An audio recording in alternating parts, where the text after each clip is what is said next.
So hello guys. Previous lecture में हमने न्यूनेटाल resuscitation के बारे में बात कर ली है। पूरी तरीके से उसमें रिससिटेशन किट के बारे में बात करी थी। दूसरी बात हमने बात करी कि रिससिटेशन होता क्या है। तो मैंने इसमें शॉर्ट एक बताया भी था कि इसमें ज़्यादा जनरली 4 चीज़ों का ध्यान रखना होता है। That is TABC। This is a mnemonic we can say that TABC tab C जो है आपका रिससिटेशन न्यूनेटाल के अंदर करना होता है।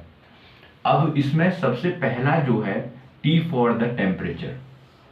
T का मतलब क्या होता है? टेम्परेचर। A का मतलब क्या होता है? एयरवेज। ठीक है, तो A का मतलब क्या होता है? एयरवेज। जो हमारे ब्रीथिंग एयरवेज है, ब्रोंकियल ब्रोंकाई हो गया, ट्रैकिया हो गया, ठीक है, all these comes in the Airways. फिर इसके बाद B for the breathing. B का मतलब क्या होता है कि आपकी ब्रीदिंग जो है, ब्रीदिंग रेट हो गई या फिर आपका ब्रीदिंग जो स्टिमुलस है उसको मेंटेन करना आ गया B से। सो T for temperature, A for Airways, B for breathing and C for circulatory system के बारे में यहाँ पर बात होती है। क्लियर है? So we will talk about the TABC resuscitation in neonatal. हम किसकी बात कर रहे हैं ये हमें पता ही होना चाहिए कि हम न्यूनेटाल की बात कर रहे हैं। न्यूनेटाल मतलब पीडियाट्रिक्स की बात कर रहे हैं, तो या फिर न्यूबॉर्न की बात कर रहे हैं। तो हमने सबसे पहली बात बताई थी कि टेम्परेचर को मेंटेन करना हमारा प्राइमरी जो है आपका प्राइमरी स्टेबलाइजेशन ऑफ न्यूनेटाल होना चाहिए। तो मतलब कहने का क्या है कि पहले हम जो वार्मथ है, मतलब जो हीट है बॉडी को, वो या तो 2 तरीके से दे सकते हैं, या तो मदर से दे सकते हैं, ठीक है, या फिर उसको हम एक्सटर्नल किसी रिसोर्स से दे सकते हैं। जैसे कि हम प्रीवियस वीडियो में बता चुके हैं कि एक्सटर्नल रिसोर्स में आप कोई हीटर ले सकते हैं, ठीक है, हीटर ले सकते हैं, या फिर हम 200 वाट का 200 वाट का बल्ब जो है ले सकते हैं। जब उसके अंदर ये क्या प्रिवेंट करता है? जब हम वार्मथ देते हैं तो ये हाइपोथर्मिया मतलब टेम्परेचर जो कम हो जाता है बॉडी में उसको प्रिवेंट करता है। तो मदर से कैसे देते हैं कि मदर के डायरेक्ट कांटेक्ट, मदर की स्किन कांटेक्ट के साथ डायरेक्ट कांटेक्ट करते हैं, कांटेक्ट कराते हैं बच्चे का उसकी स्किन के साथ, या तो उसके एब्डोमेन पर उसका कांटेक्ट कराते हैं या फिर उसके ब्रेस्ट रीजन पर कांटेक्ट करा के उसके हीट प्रोवाइड करते हैं। तो या तो मदर से हम इसको टेम्परेचर प्रोवाइड कराएंगे या फिर कोई भी एक्सटर्नल रिसोर्स के थ्रू वहाँ पर हम इसको टेम्परेचर प्रोवाइड कराएंगे। नेक्स्ट है हमारा एयरवेज।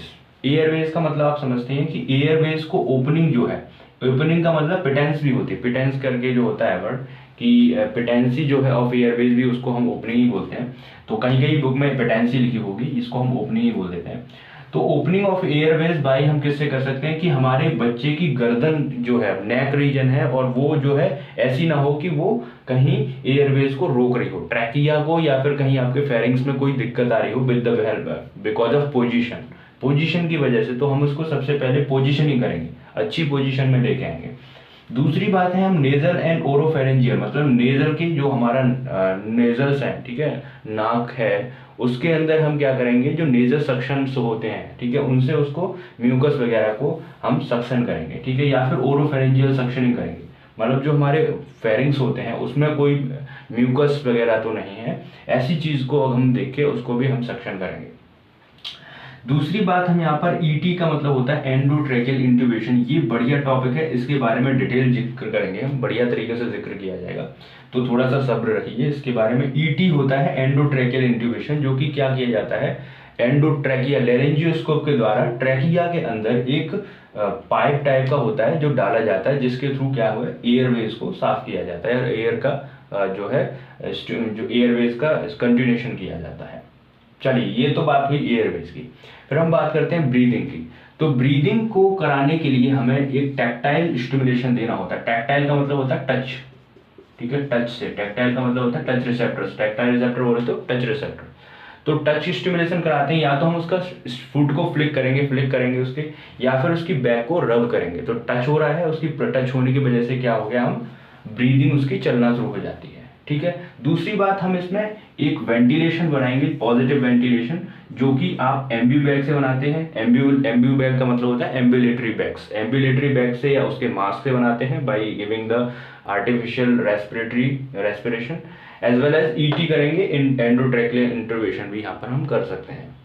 अब यहाँ पर बात करते हैं सर्कुलेटरी सिस्टम को किस तरीके से हम यहाँ पर रिसोसाइट करेंगे या फिर उसकी स्टेबलाइज करेंगे, by chest compression. Chest compression जो है पीडिया के केस में और एडल्ट के केस में डिफरेंट होता है, तो चेस्ट कंप्रेशन का ध्यान रखना है। दूसरी बात, हम इसमें मेडिकेशंस दे सकते हैं जो हमारे पास रेससिटेशन किट में एफिनेफ्रिन वगैरह जो प्रेजेंट थे, जो हमारे स्टिमुलेटिंग जो ड्रग्स थे।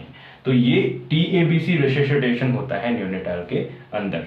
नाउ हम एक पैराग्राफ में न्यूनेटाल रेससिटेशन को देखेंगे कि कब न्यूनेटाल रेससिटेशन की जरूरत होती है, कब नहीं होती है, उसे हम एक फ्लो चार्ट में देख लेते हैं। देन हम पर्टिकुलरली एक एक के बारे में बात करेंगे। ओके,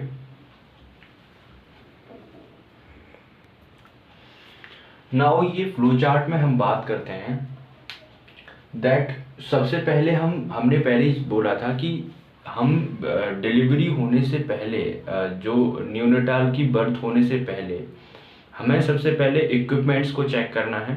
दूसरी बात, हमें चेक करना है कि उसके अंदर proper equipment as well as हमें काउंसलिंग करनी है वहाँ के जितने भी अटेंडर हैं एज वेल एज वहाँ पर जितना भी स्टाफ है।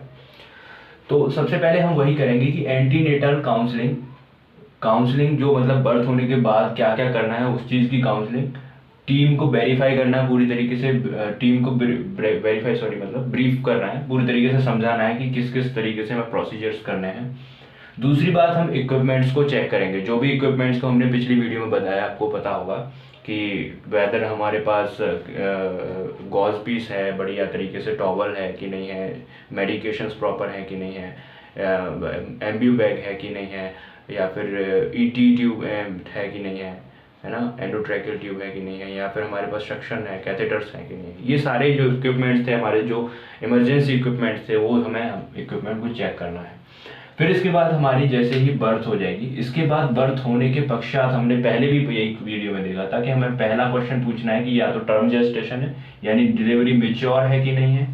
दूसरा हमें पूछना है कि जो बॉडी है जो न्यूनेटाल की बॉडी है उसके बॉडी के अंदर गुड टोन है कि नहीं। गुड टोन का मतलब वो एक्शन, अगर आप उसको कोई भी स्टिमुलस उसके मसल्स में दे रहे हैं तो वो कर रहा है कि नहीं कर रहा। दूसरी बात, हम तीसरा क्वेश्चन हमारे पास आता है कि उसकी ब्रीदिंग है, उस टाइम पर ब्रीदिंग अच्छी कर रहा है या क्राइंग कर रहा है कि नहीं कर रहा है। अगर कंडीशन ऐसी होती है कि बोला जाता है कि हाँ सारी चीज़ ठीक है, मतलब टर्म जेस्टेशन भी है, गुड टोन भी है, एज वेल एज ब्रीदिंग भी कर रहा है, क्राई भी कर रहा है, तो वहाँ पर हमें कोई भी ज़रूरत नहीं है रेसिस्टेशन करने की, कोई भी ज़रूरत नहीं है स्टेबलाइजेशन करने की। हम उसको मदर को इन्फेंट के लिए स्टे करेंगे, मदर को साथ ही इन्फेंट भी स्टे करेगा, उसका रूटीन मदर के साथ ही चलेगा, जैसे टेम्परेचर मेंटेन या पोजीशनिंग मेंटेन एटसेट्रा, जो कि नॉर्मल डिलीवरी में होता है। पर अगर ये तीनों क्वेश्चंस में से नो आता है, ठीक है, ये तीनों क्वेश्चंस नो आते हैं कि ना तो टर्म जेस्टेशन है और ना ही उसकी गुड टोन है अच्छी तरीके से, कोई भी स्टिमुलस अच्छे तरीके से टैक्टाइल रिसेप्टर्स पर से नहीं मैच हो रहे हैं। दूसरी बात, ब्रीदिंग और क्राइंग भी उसकी अच्छी तरीके से नहीं हो पा रही या फिर कर ही नहीं रहा है, ऐसे केस में आप उसका न्यूनेटाल रेससिटेशन यानी उसकी स्टेबलाइजेशन शुरू कर देते हैं। जैसे कि उसको वार्म करेंगे, नॉर्मल टेम्परेचर को मेंटेन करेंगे। दूसरी बात है positioning airways as well as clear secretions if needed, मतलब अगर म्यूकस वगैरह भरा हुआ है तो उसको हम क्लियर सिक्रीशन करेंगे और उसके बाद उसकी जो वार्मथ है, उसकी जो हीट है, उसको टेम्परेचर को मेंटेन करने की कोशिश करेंगे। अब इसमें कंडीशन ये होती है कि इसमें मान लो ऐसी कंडीशन में भी अगर एपनिया और गैस्प कर रहा है, गैस्प मतलब लंबी लंबी सांसें ले रहा है और उसकी हार्ट रेट बिलो है, बिलो मतलब कम है, 100 पर मिनट से भी कम है, ये नॉर्मल हार्ट रेट होती है आपके न्यूनेटाल की, उससे भी बिलो जा रही है, तो अगर नहीं जा रही है, ये एक क्वेश्चन है कि या एपनिया या गैस्प, ये क्वेश्चन बना दिया गया एक्चुअल में कि एपनिया या गैस्पिंग जैसी कंडीशन है, लंबी लंबी सांसें ले रहा है या फिर हार्ट रेट बिलो 100 पर मिनट है, अगर है तो हम उसका SpO2 और ECG मॉनिटर करेंगे, ठीक है। अगर नहीं है तो हम उसको देखेंगे कि अब इसमें भी हम ये देखेंगे नो, मतलब अगर ये क्वेश्चन लग गया कि गैस्पिंग भी नहीं है, एपनिया भी नहीं है, तो हम उसको बोलेंगे कि साइनोसिस परसिस्टेंट साइनोसिस तो नहीं है, मतलब कोई टिश्यू वगैरह डैमेज तो नहीं हो रहा कहीं पे उसका, या लेबर्ड ब्रीदिंग तो नहीं है, लेबर्ड ब्रीदिंग मतलब जो पेनफुल ब्रीदिंग वगैरह तो नहीं है। तो अगर ऐसा भी कुछ नहीं है और ऐसा भी कुछ नहीं, गैस्पिंग भी नहीं कर रहा है, परसिस्टेंट साइनोसिस वगैरह भी नहीं है, कोई टिश्यू डैमेज भी नहीं है, तो हम उसको फिर से वही नो रिससिटेशन की नीड है, कोई भी रिससिटेशन की नीड नहीं है और वो मदर के साथ नॉर्मल केयर में रह सकता है। फिर इसके बाद हमारा क्वेश्चन आता है कि अगर इस तरीके से है, ये सारी चीजें यस चल रही हैं, यहाँ पर हम लिखेंगे अगर यस मतलब एपनिया भी है, गैस्पिंग भी है, तो हम उसका SpO2 मॉनिटर करेंगे, मतलब उसका सैचुरेशन ऑफ ऑक्सीजन को मेंटेन करेंगे, as well as ECG monitors भी उसको कनेक्ट करेंगे और उसकी HR को मतलब हार्ट रेट को उसकी मेंटेन करने की कोशिश करेंगे। ठीक है, तो ये हमारा रहा यहाँ पर। ठीक है, तो अगर यहाँ पर HR बिलो 100 मिनट उसके बाद भी करने के बाद भी आ रही है, तो हम क्या करेंगे कि यहाँ पर इसकी पोजीशन करेंगे। अगर इसमें एक और कंडीशन यहाँ पर दे रखी है कि ब्रीदिंग भी अच्छी नहीं है, परसिस्टेंट साइनोसिस और गैस्पिंग वगैरह भी कर रहा है, यस कर रहा है, तो उसको हम पोजीशनिंग करेंगे कि हो सकता है कि उसकी जो पोजीशनिंग है वो गलत हो रखी हो, या फिर उसकी हम एयरवेज जो है हमारी जो ब्रोंकिया है या फिर ट्रैकिया है उसमें कोई जो सैचुरेशन है डाउन इस वजह से तो नहीं हो रहा कहीं कि कोई एयरवेज में ऑब्स्ट्रक्शन हो, इसका मॉनिटर करेंगे। दूसरी बात, अगर हमें supplementary oxygen with the help of ventilators अगर देनी हो, ऑक्सीजन मास्क के द्वारा भी देनी हो, तो वो भी हम अगर नीडेड है तो उसको देंगे with the help of CPAP। ठीक है, CPAP वगैरह से हम इसको देंगे। तो ये हम डिटेल में बताएंगे किस तरीके से, एक एक बात को हम बताएंगे। ठीक है, नेक्स्ट वीडियो में जैसे हम ET इंट्यूबेशन बताएंगे कि एंडोट्रैकियल इंट्यूबेशन कैसे करते हैं, एम्ब्यूबैग कैसे रखना है, कैसे रखना है, ठीक है, तो कैसे नहीं रखना है। अब पोस्ट रिसोसिटेशन केयर को भी अगर भेजेंगे, अगर इस तरीके से है हमारा, इसे करने के बाद मतलब ये सब करने के बाद पोस्ट रिसोसिटेशन केयर वही है कि आप उसको अगर सही हो गया है तो उसको फिर से मदर के साथ ही भेजा जा सकता है, अगर वो इस कंडीशन में आ गया है कि मदर के साथ स्टे कर सकता है आफ्टर द रिसोसिटेशन स्टेबलाइज हो गया है तो। ठीक है, अब इसी चीज को आप क्या बोलते हो, गोल्डन 1 मिनट। ये सारा का सारा कंडीशन 1 मिनट के अंदर आपको देखना होता है। तो this all the procedure here written here is the golden 1 minute rule, और we can say golden 1 minute. ठीक है, एक सबसे बड़ी महत्वपूर्ण जो गोल्डन 1 मिनट होती है वो ये होती है। क्लियर है, तो ये इसमें इस तरीके से रहता है। नाउ नेक्स्ट इसी में कंटिन्यू क्या देखते हैं कि जो हमारी हार्ट रेट है वो अगर 100 पर मिनट से लो है, बिलो है मतलब यानी कम है, लो है। ठीक है, इस कंडीशन में यस अगर ऐसा है तो हम देखेंगे कि क्या उसका चेस्ट का मूवमेंट जो है, जो चेस्ट का मूवमेंट है वो ठीक से हो रहा है कि नहीं हो रहा है, या फिर वेंटिलेशन जो दे रहे हैं वो उसके स्टेप्स हमने करेक्टली किए हैं कि नहीं किए हैं, यानी टेम्परेचर, एयरवेज, ब्रीदिंग और सर्कुलेटरी सिस्टम के अंदर जो भी हम स्टेप्स कर रहे थे एयरवेज के, उन कंडीशंस को हम सही तरीके से कर रहे हैं या फिर नहीं कर रहे हैं। तो ऐसी कंडीशन में HR 100 बिलो जा सकती है जब हम वेंटिलेशन प्रॉपर नहीं दे रहे हैं।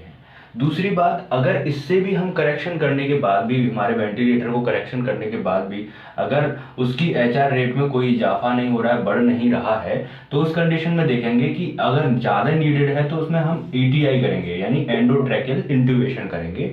उसके साथ साथ ही अगर उसको लेरेंजियल मास्क नीडेड है, मतलब लेरेंजियल मास्क है जो हाई प्रेशर ऑफ ऑक्सीजन को पहुंचाता है, तो उसको भी हम देने की कोशिश करेंगे।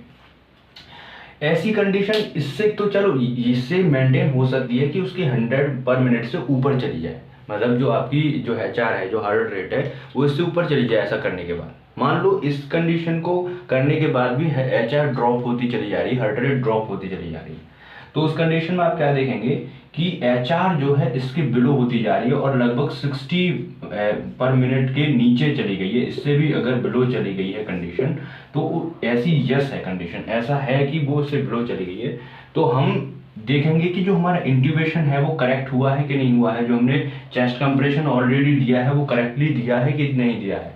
दूसरी बात हम देखेंगे कि PPV जो है वो हमारा 100% है कि नहीं। अब व्हाट इज PPV?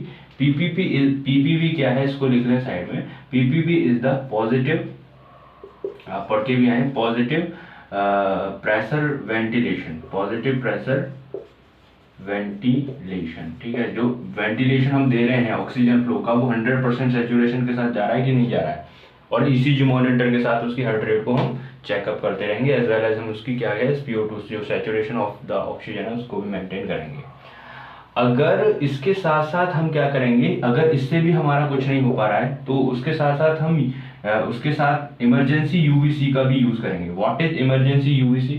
बहुत इंपॉर्टेंट बात है। UVC क्या होता है? UVC बहुत इंपॉर्टेंट बात है। ये क्या होता है? Umbilical Venus catheter. क्या होता है? UVC is the umbilical Venus catheter. जैसे कोई भी फ्लूइड वगैरह को जब चढ़ाते हैं, ठीक है ना, तो अम्बलाइकस से जाने के अम्बलाइकल जो वीनस कैथेटर है, ठीक है ना, अम्बलाइकस के द्वारा जो हमारी वेन्स होती हैं, अम्बलाइकल वेन्स जो होती हैं, उससे आसानी से हम क्या कर सकते हैं, फ्लूइड को भेज सकते हैं, ठीक है, क्योंकि वो आसानी से उस टाइम पर जा सकते हैं। तो उस टाइम पर अम्बलाइकल वीनस के साथ कैथेटर को ज्वाइन करके हम उसमें इमरजेंसी जो फ्लूइड्स का हम उसको दे सकते हैं, ठीक है।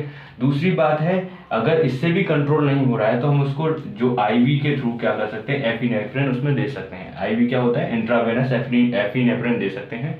एफिनेफ्रिन क्या करती है, आपको पता ही है कि ये एक तरीके से स्टिमुलेशन प्रोवाइड करती है बॉडी के लिए, जो है सारे बॉडी की जो रेससिटेशन बॉडी है, मतलब जो आपकी टेम्परेचर है, एयर प्रेशर वगैरह को, मतलब हार्ट रेट को, मेनली हार्ट रेट पे हम बात करेंगे। एफिनेफ्रिन जो है हार्ट रेट को नॉर्मल स्टेबलाइज करती है, ठीक है, हार्ट रेट को परसिस्टेंट करेगी और 60 मिनट से बिलो अगर जा रही है तो उसको आगे लेके आएगी। तो अगर इसके बाद भी अगर कुछ नहीं होता है तो फिर तो कंडीशन बहुत ज़्यादा क्रिटिकल है, उस कंडीशन में बहुत सोचने के बाद ही विचार किया जाएगा। लेकिन न्यूनेटाइल रिससिटेशन में इतनी कंडीशन पे हम न्यूनेट की यानी न्यू बॉर्न की जो कंडीशन है उसको नॉर्मल लाया जा सकता है। तो आज के लिए बस इतना ही। नेक्स्ट क्लास में हम जो पढ़ने वाले हैं वो पढ़ेंगे एंडोट्रैकियल इंट्यूबेशन, मतलब जो एंडोट्रैकियल इंट्यूबेशन है वो किस तरीके से दिया जाता है, ठीक है, क्लियर है। तो आप इस अगर चैनल पर आप नए हैं तो सब्सक्राइब करिए, और हर दिन हम आपको नई वीडियो इस तरीके से पीडीएफ के लेके आएंगे विद डिटेल एक्सप्लेनेशंस, ठीक है। तो बाकी आप अगर नए हैं तो लाइक कीजिए अगर आपको वीडियो अच्छी लगती है, और सब्सक्राइब शेयर भी करिए जरूर ध्यान से। तो हाँ, अभी हमने देखे थे कि यहाँ पर हम देख रहे थे कि क्या इस तरीके से ये हमारे जो दे रखे हैं, ये हमारे जो इक्विपमेंट्स हैं जो हमारे इमरजेंसी किट्स में प्रेजेंट होते हैं। तो ये वाला जो दे रखा है this is the endotracheal tube, जिसको ईटी ट्यूब बोलते हैं।